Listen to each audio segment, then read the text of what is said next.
യജ്ഞം, ബലം, ഐശ്വര്യ, പോഷണം, സ്മൃതി. ഇതുണ്ടെങ്കിലേ നമുക്ക് എന്തുണ്ടാവും? ജീവിതത്തിൽ സംതൃപ്തി ഉണ്ടാവും. അതെന്തൊക്കെയാണ്?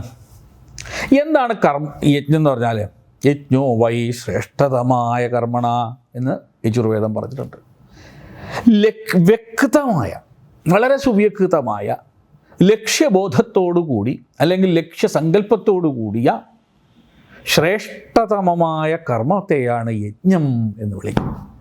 യജ്ഞം എന്ന് പറഞ്ഞാൽ ഈ ഹോമം, തീയിടൽ എന്നർത്ഥമല്ല. അത് ആദ്യം മനസ്സിലാക്കുക. എല്ലാവർക്കും അങ്ങനെ ഒരു തെറ്റായ അർത്ഥം വിചാരമുണ്ട്. കർമ്മകാണ്ഡ പ്രധാനമായ അർത്ഥം മാത്രമേ യജ്ഞശബ്ദത്തിനുള്ളൂ എന്ന് പറയുന്നത് ശരിയല്ല.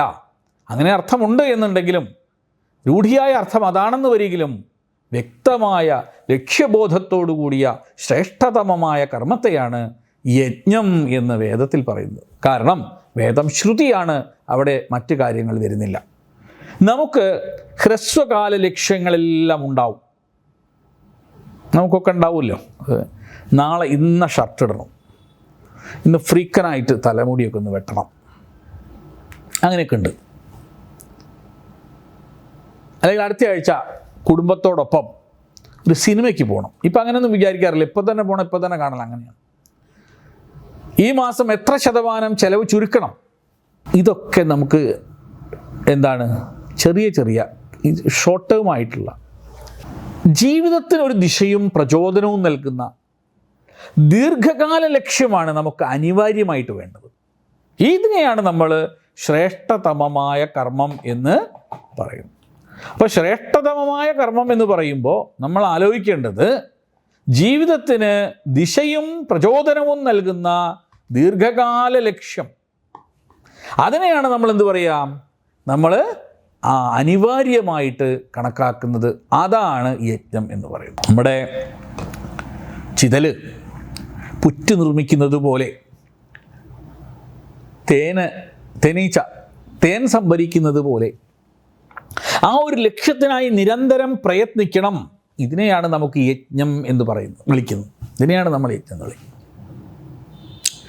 ദീർഘകാലമായ ഒരു കാഴ്ചപ്പാട്, ദിശയും പ്രചോദനവും നൽകുന്ന ഒരു ദീർഘലക്ഷ്യത്തോടു കൂടി അനിവാര്യമായ ജീവിതത്തിൻ്റെ യാഥാർത്ഥ്യ ബോധത്തോടുകൂടി പ്രവർത്തിക്കുന്നതായിരിക്കണം മനുഷ്യൻ്റെ ജീവിതം.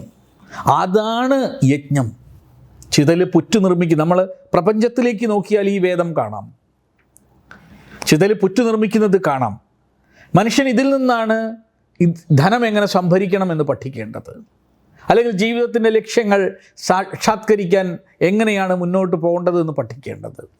തേനീച്ച തേൻ സംഭരിക്കുന്നത് പോലെ ആ ഒരു ലക്ഷ്യത്തിനായി നിരന്തരം പ്രയത്നിക്കണം.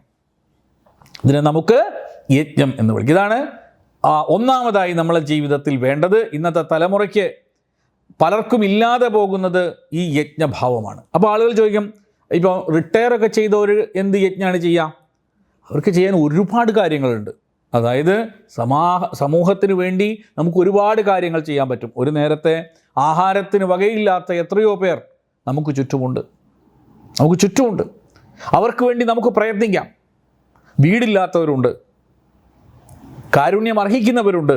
അവരെ നമുക്കൊരു നേരം നോക്കാൻ സാധിച്ചാൽ, അവരിലേക്ക് നമ്മളെ കണ്ണെത്തുന്നു എന്ന് വരികിൽ നമ്മളെ ജീവിതത്തിനൊരു ലക്ഷ്യമുണ്ടാവും, സ്വാഭാവികമായി ഉണ്ടാവും. Brought you by Kerala AIDS control society. HIV AIDS സംബന്ധമായ സംശയങ്ങൾക്ക് 1097 എന്ന 24 മണിക്കൂറും പ്രവർത്തിക്കുന്ന ടോൾ ഫ്രീ നമ്പറിലേക്ക് വിളിക്കുക.